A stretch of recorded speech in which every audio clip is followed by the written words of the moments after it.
Shpresoj që fjalët për një marrëveshje prapakrave për të vrarë reformën në drejtësi në Shqipëri të mos jenë të vërteta. Reforma është e dhimbshme, e ngadalë dhe jo perfekte, por është e nevojshme. U bën përparim dhe duhet të vazhdojë.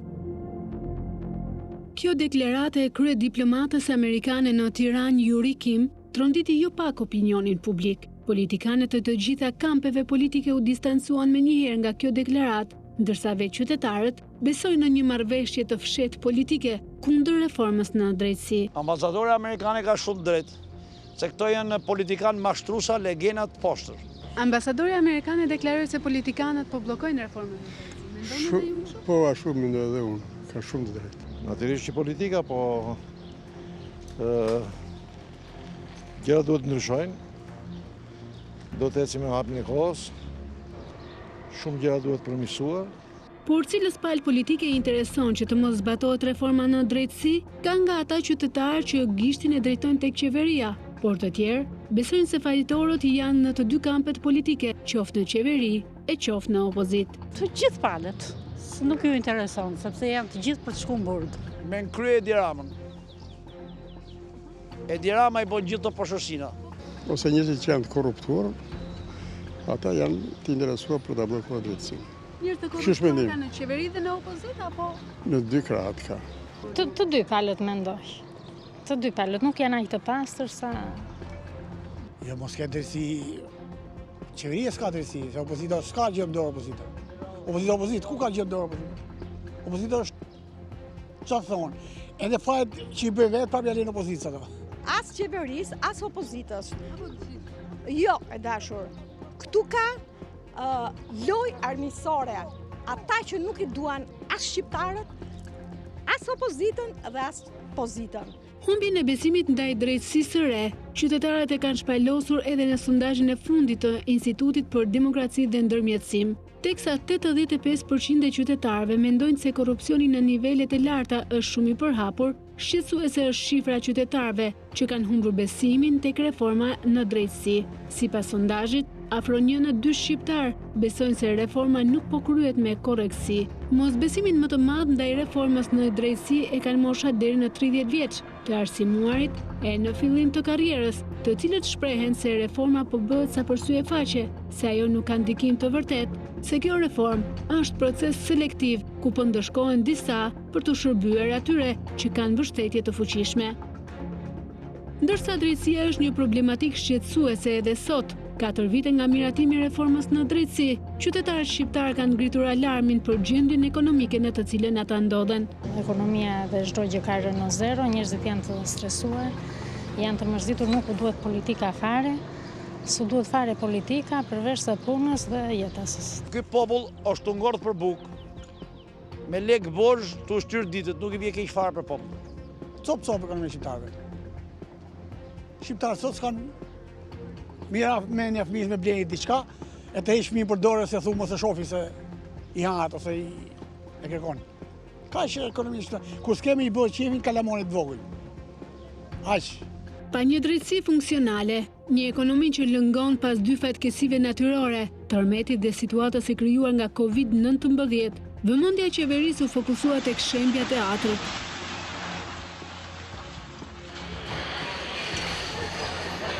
Por si e shohin vetë qytetarët këtë vendim të qeverisë për shembjen e godinës së teatrit kombëtar? Barbar. Ai teatr ishte legjend. Barbar. Gjinof shumë.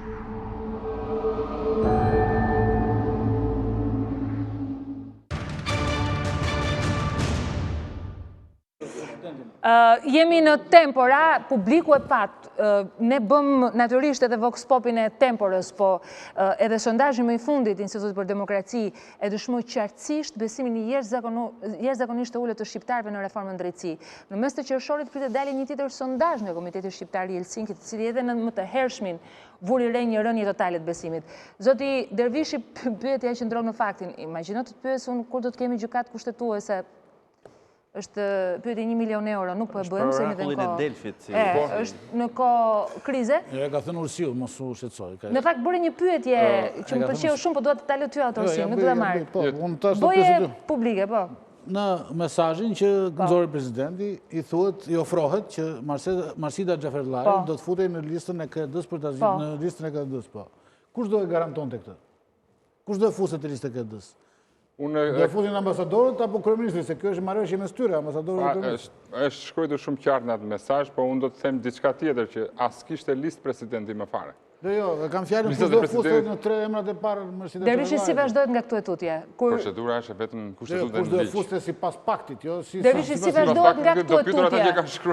Nga këtu etutje Dervishi. Edhe kjo është pyetje për orakullin e Delfit. Presidenti i Republikës dje ishte shumë i qartë. Presidenti i Republikës ka kërkuar vijimin e veprimtarisë së Këshillit të Emërimeve në Drejtësi. Okej. Në përputhje me çfarë thot kushtetuta, ligji dhe rekomandimet e Komisionit Venecias, që një prej të cilëve ishte futeni avokatin e popullit të jetë prezent në mbledhje. Se që ndodh në atë mbledhje, mblidhen 9 anëtar të Këshillit, administrat, ne që përfaqësojmë institucionet, në fund fare, pasi bëhen diskutime, na thonë largohuni. Normalisht, përfaqësuesit të presidentit do t'i thonë largohuni, po edhe përfaqësuesit të komunitetit patjetër, po avokati i popullit e ka të shkruar në kushtetut që merr pjesë për gjatë gjithë veprimtarisë që përfshin dhe vendimarrjen. Kjo u gjet shkelje shumë e rëndë nga Komisioni i Venecias dhe i ka lënë detyrë vijo veprimtarin, ndrysho rregulloren, fut avokatin e popullit të jetë të monitorojë. Tashmë që kemi një mesazh të dukshëm ku ajo që u tentua të realizonte reforma për të mbajtur politikën larg, rezulton se është e zaptuar, në çfarë pozicioni e lë dhe vetë presidencën në rolin e saj që ka për vijimin e kësaj reforme?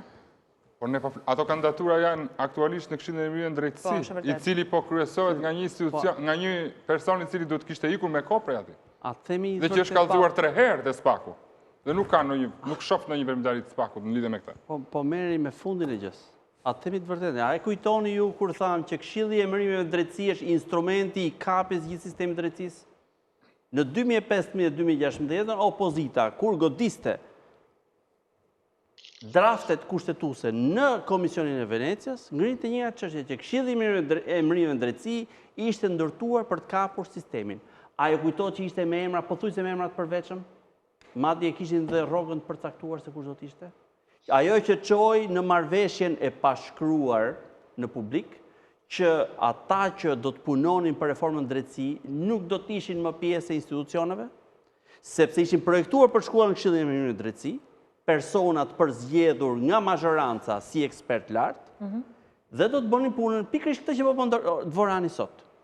Këshilli i Emërimeve në Drejtësi në atë kohë kalonte në filtrin e tij të gjitha institucionet. Opozita ju vu nga pas, e bëri që të kishte vetëm 2 prej tyre institucioneve, por dëmin vazhdon të bëjë sot e kësaj dite. Sot, ka opozita, ka kjo opozitë? Sepse, ja shifni, sa herë është kthyer Dvorani si matrioshka.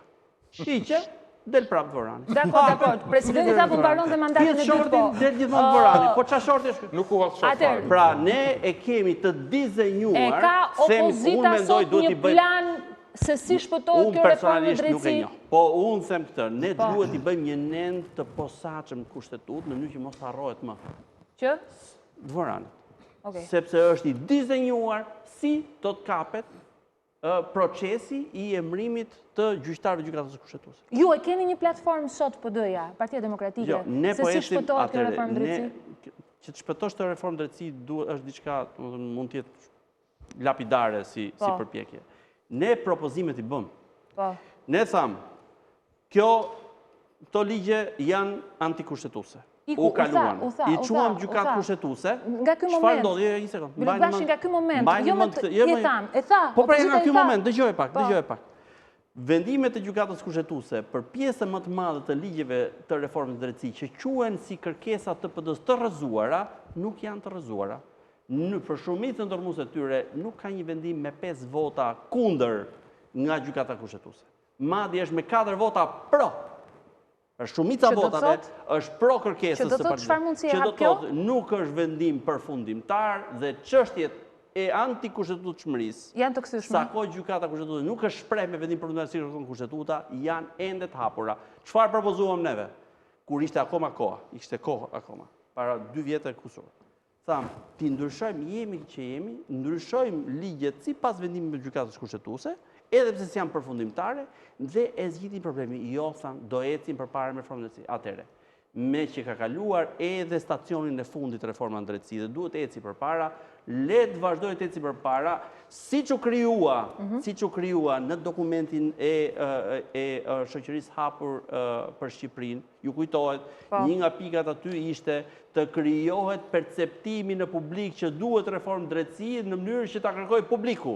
Tashmë, pa pikën e nevojës që të merret një OJF e këtij lloji, opinioni publik ka perceptimin që ju po thoni.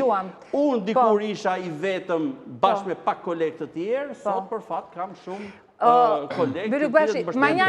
Manjani, për ta përmbyllur së bashku, sepse më ke qëndruar në këtë linjë, për fat mirë patët drita sot, na deshi fati. Manjani, në këtë pikë ku ndodhemi, e tutje, është e njëjta pyetje që i bëra Bylukbashit. Si shpëtohet?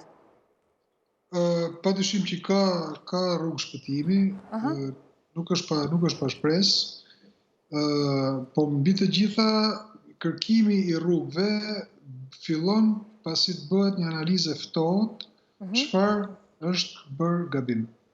Dhe unë me thonë drejtë nuk gjeta në një paqartësi apo në një gjë të gabuar tek deklarata e deputetit Shameti, bie fjala. Po, i cili ishte i pari, në fakt, që bëri këtë deklaratë. Unë jam dakord me të deklaratën e atij deputeti, sepse ai në thelb këtë tha, që po themi dhe ne, që ka nevojë për një analizë të ftohtë të situatës ku jemi. Dhe analizën e ftohtë sigurisht nuk e bëjnë dot aktorët me koka të nxehta. Përfshi dhe shërbimet e konsulencës më të dobta që ka pas ndonjëherë Shqipëria në prezencë. Pra po flas për Opdatin dhe Euraliusin. Më të dobtat, janë më të dobtat ever. Mos kemi asnjë iluzion që ata do bëjnë hatan. Unë nuk po i hyj historisë që për kë punojnë dhe si punojnë, por në kuptimin profesional dhe juridik ata janë më të dobtat. Domethënë nga John Paul Jones që kemi pas këtu ne dhe gjyqtar e konstitucionalist me emër kur kemi bërë kushtetutën e 98-s, tash të katanglisësh në njerëz anonim dhe të quash ekspertizë e nivelit të lartë, këtë vetëm mashtruesit mund ta bëjnë, po unë nuk po i prap kësaj, por them edhe një herë, për të dalë nga ky kolaps ka nevojë për një analizë, për një analizë shumë të ftohtë. Sepse dëmet janë të mëdha, nuk janë të parikuperueshme, mund të rikuperohen, por pasi të kemi një pasqyrë të qartë të situatës, një analizë të ftohtë të situatës. Kush do ta bëjë analizën e ftohtë, Manjani? Kush do ta bëjë analizën e ftohtë? Domethënë ka plot faktorë që mund ta bëjnë analizën e plotë edhe të ftohtë. Domethënë mund të jetë shoqëria civile, mund të jenë avokat, mund të jenë ka shumë. Nuk është atë që mjafton të mos jenë institucione të përfshira dhe ato të ekspertizës përfshirë deri tani. Që rezultojnë të kapura. Që rezultojnë, në qëse të referohemi publikimeve... Jo dhe ndërgjegja, se çfarë ka nevojë, është e rëndësishme. Kjo është një pa për këtë, është më vështirë të krijosh një panoramë të qartë. Dhe të gjesh rrugët e duhura. Rrugë ka, pa diskutim që ka, zgjidhje ka, nuk diskutohet as kjo. Unë nuk jam nga ata që i pres të vinë ai vullneti mbi natyrshëm, nuk ka vullnetet mbi natyrshme. Duhet pranuar me kurajo, çfarë bëm gabim. Do duhet ta themi, më e bëm gabim, s'ka ndonjë gjë të keqe. Por jo të vazhdojmë të themi që e kemi bërë gabim, po ne do ecim para. Nuk ecet përpara me gabime. Okej. Manjani, të falenderoj shumë që ishe në Tempora. Do të dëgjohemi sërish, shpresoj të jesh shpejt në Tiranë të kem dhe në studio. Kresi. Faleminderit Manjani. Azizaj, i dëgjuam edhe Bylukbashin nga ky moment e tutje, dëgjuam edhe Manjani nga ky moment e tutje. Si mendon? Barka në të cilën ndodhet drejtësia sot e gjithpranuar edhe nga qytetarë, sepse në emër qytetarë flitet shumë në emër të popullit etj. Nuk kam dëgjuar ndonjëun që mos flasë në emër. Gjithë shteti së drejtës, jo vetëm drejtësia, gjithë shteti së drejtës. Po jo them për barkën e drejtësisë, jemi në këtë moment. Po. Ka ngjesur rënd në teren, pa ujë. Ka ngjesur rënd. Dhe padyshim që duhet hapur pak nga pak gropa që të hyjë ujë me qëllimin që barka të lëshohet. Kush do t'i përveshin mëngët? Dhe mëngët do i përveshin me të gjithë, që do të thotë se duhet filluar nga koncepti drejtësia shërbim.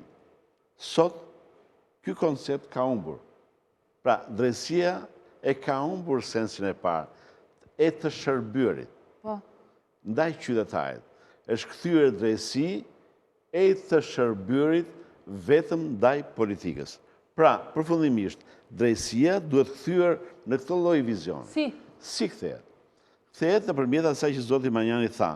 Por shërbimi pa shpagim nuk ka kuptim. Kush do të shpagojë? Ta mbaroj. Se ajo që mungon në drejtësi dhe në dhënien e të drejtës në këto 30 vjet, historikun e këtyre 30 viteve në Shqipëri, është shpagimi ndaj fajit. Që do të thotë, ekspertët që janë marrë me këtë lloj ngrejine karakatin, ku nuk ka lëvizje të orientuara midis piramidave vetëm për plasën me njëra tjetër, duhet që të kthejnë shumat financiare në favor të qytetarëve shqiptar. Minimalisht. Po dhe taksa paguzve tyre, me taksa paguzve. Dhe të huajve shqiptarëve, që do thotë, në një farë mënyre, atë që politika nuk i ka bërë deri tashmë, që nuk ka paguar fajet e saj ndaj qytetarëve, të paktën të mësojnë ekspertët se si paguhet kur fillon të deformosh anë e të qenërit shoqëri, shërbimin. Po, bë kjo, në do që fillon. Shpagimi.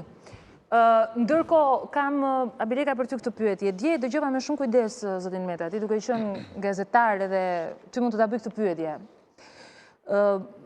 Bëri një deklaratë shumë të fortë në fund të ditës, ku ju kërkua edhe nga Fevziu se përse u arrit në këtë pikë. Pra, pse erdhi drejtësia, jo vetëm për shkak të problemeve të ligjeve, jo vetëm për shkak të implementimit të vullneteve të munguara.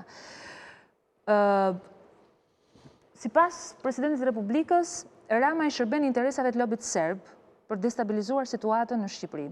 Kjo që ndodhi me teatrin nuk ishte kohë për të pritur sa dilim nga pandemia, por kemi të bëjmë me skena për trazira në Shqipëri. Rama e shëmbi për të provokuar opozitën që të brektis kodin, kushtet e BE-s të nxjerrë situatën në Shqipëri, sepse kështu indikon lobit serb në Washington. Në fakt është dhe kjo një tjetër projektor i ndezur në pikpyetje të mëdha lidhur pse tani, pse ndodhen, e kemi të gjithë një pse. Ke një mendim tëndin? Zoti Meta tha që ka edhe fakte për këto gjëra, që do të gjithë së shpejti. Kështu që unë nuk mund të them që është e vërtet apo jo, por besoj në fjalën e presidentit, sepse flet si president aty. Megjithatë mendoj që në këto, në kushtet e këtyre informacioneve që posedon presidenti dhe që do nxjerrë të ardhmen, duhet patjetër të kishte një reagim më institucional. Që do të thotë? Që do të thotë që një informacion që ka duhet të jepte shërbim informativ shtetëror në rast parë, pavarësisht se sa i pavarur është shërbimi informativ shtetëror, të thirriste Këshillin e Sigurisë Kombëtare në radhë dytë. Dhe pastaj këto materiale duhet të shpërndahen në institucionet kryesore të vendit, që ne kjo është situatë alarmante nëse është kështu. Nëse ka indikim lobi serb dhe rus në Shtetet e Bashkuara deri në destabilizimin e Shqipërisë dhe ja ka arritur të kryejë disa akte për destabilizimin, atëherë ne jemi në një situatë alarmante. Nuk mund të kalohet me një deklaratë në media. Për të thëmë pastaj nëse është e vërtet apo jo, duhet të shohim tamam se çfarë faktesh ka dhe sa bindë se janë ato. Sigurt është që lobi serb në Amerikë është shumë e fuqishëm sot dhe ka indikim shumë të madh në zhvillimet që po ndodhin në rajon.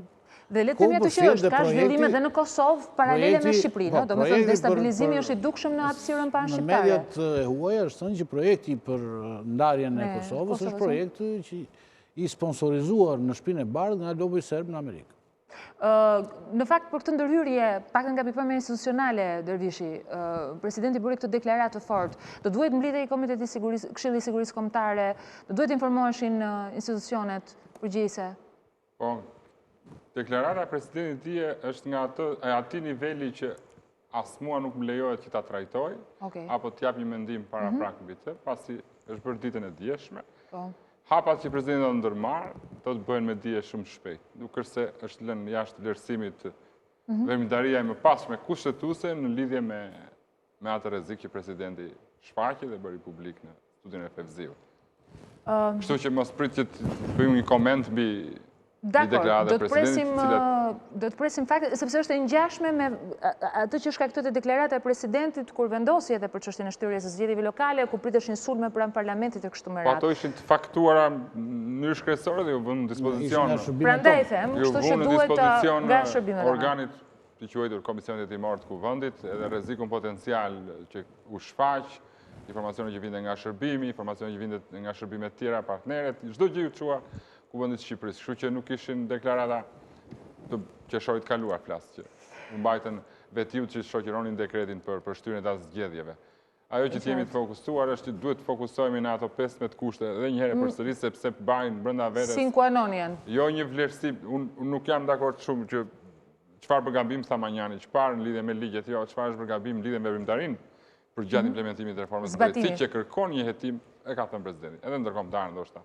Në fakt ka folur për një hetim ndërkombëtar. Dhe në këtë kontekst, ndërkohë që duhet mbajtur tempi, të paktën, në bërjen funksionale të dy organeve të larta, gjykatës së lartë dhe gjykatës kushtetuese. Gjykata e lartë po të hyjë me informacion që jep KLG-ja, që mua më vret si informacion si jurist, po edhe si qytetar, që nuk mund të thuhet që gjykata e lartë mund të plotësohet në mars 2021. Kjo është vret shumë si informacion. Absolutisht po. Duhet plotësohet sa më shpejt. Ajo gjykata duke llogaritur dhe sasinë edhe 3 anëtarë të gjykatës kushtetuese. Që mban peng praktikisht dhe gjykata kushtetuese. E kupton? Pra janë hapur 6 vakanca nga ata gjyqtarë që duan 6 plotësimin e vendeve vakant për të qenë më popullor, sepse vakanca si kupton me njëri, për të plotësuar 6 vende bosh të tjera janë hapur, janë shpallur, po shqyrtohen. Një është në dorë akoma, ja u bën 7, po duhen hapur edhe 6 të tjera që të vjen atë 19 që këta i quajnë. Kështu që është me shumë rëndësi gjykata e lartë. Po ashtu gjykatës kushtetuese, mbledhja e fundit e ketit ka qenë në shkurt, nuk është mbledhur më. Pse nuk mblidhet keti që të vijojë për shembull Këshilli Politik mblidhet, po keti pse nuk mblidhet? Po pra, u mblodhen edhe ambasadorët e presidentit, nëse e shikojnë. Po KLG-ja pse mblidhet? U mblodh edhe Këshilli Bashkiak për të edhe Këshilli Bashkiak brenda prishur teatrin. Minuta, po le të vim edhe pak më tutje, edhe KLG-ja pse s'po mblidhet, që të shqyrtojë ato kandidaturë. Përveç se formatit elektronik. Në qoftë apo vinte shqetësimi që tha Koli, për shembull, qeveria vendos me akt normativ pezullimin e veprimtarisë gjyqësore. Po KLG-ja pati ka dhënë një rekomandim se duhet ta merrin te KLG-ja një orë deri kur shkon kjo. Qartë. Të pakën kur u shtyt gjendja pandemike. KLG-ja ka ndjekur Këshillin e Ministrave dhe e ka miratuar një farë mendim më mbrapa. Ka miratuar atë që ka vendosur Këshilli. Kështu që do parë që në kontekst se vërtet ne kemi lokale hapur, kemi çdo, po themi, qendra tregtare, u lejuan më duket. Po. Dhe nuk kemi salla gjyqësh. Hapen edhe çertet dhe kopshtet e kështu me radhë. Aksesin drejtësi. Jo, po në fund fare që pengon gjykatën që të fillojë funksionimin. Po mund të fillojë funksionimin me ca rregulla. Qeveria nuk e pengon dot gjyqësorin. Përmes përfaqësuesve të autorizuar që nuk lejojnë pjesëmarrje shumë. Dhe problemi është pas asaj që ndodhen, pas deklaratave që kemi dëgjuar, kujt t'ia kërkojmë këto gjëra? Ky është problemi më i madh. Kujt do t'ja kërkojmë këto gjëra? Nuk e di. Jemi ende të paqartë, diku flitet për një komplot, diku flitet për një marrëveshje, diku tentativë për ta goditur, e diku. Kjo nëse ka Po, ma jep. Pas atij mesazhit që doli dje. Po. Do ja kërkojmë vetëm atij që vendos në KED emrat e gjyqtarëve, që kontrollon të gjitha. Pra, nga dje e kemi një adresë se ku mund ta kërkojmë. Këtu është diçka në kontrollin e Edi Ramës, ai vendos gjitha. Po, jam në fund. Ai vendos në WhatsApp, në Facebook, pastaj kjo është tjetër çështje. Në Facebook kryesisht. Në Facebook. Unë uroj që reforma zgjedhore, aq si do të jetë, të mos i duhen, pra që të quhet e suksesshme, të duhen 4 ose 5 vite që të zbatohet. Se na duhet me njëherë nesër. Ashtu siç u desh reformën drejtësi shqiptarëve të nesërmen. Pra nuk mund të quhet sukses. Na duhet që dje, thuhet në këtë rast. Është vërtet. Pra, është e sigurt, për reformën zgjedhore nuk mund të quhet sukses 4 vite pas zbatimit. Ju falenderoj shumë që ju kisha në studio Erdë Byluk Bashin që më erdhi sot me njëherë nga Tryeza e Këshillit Politik, e cila vijon ka 31 majin si afat të fundit, Sokol Azizen që më ndihmon vazhdimisht edhe me asistencën e shumë temave juridike në këtë program, Ble Dervishin nga presidenca, Entona Bilegën, kolegun e Dosja Pikali, Ulli Manjanin që ishte me ne.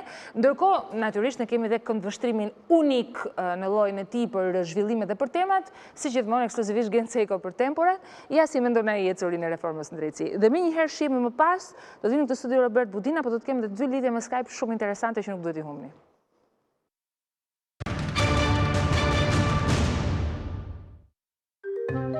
Drejtësia e re nuk ka vdekur.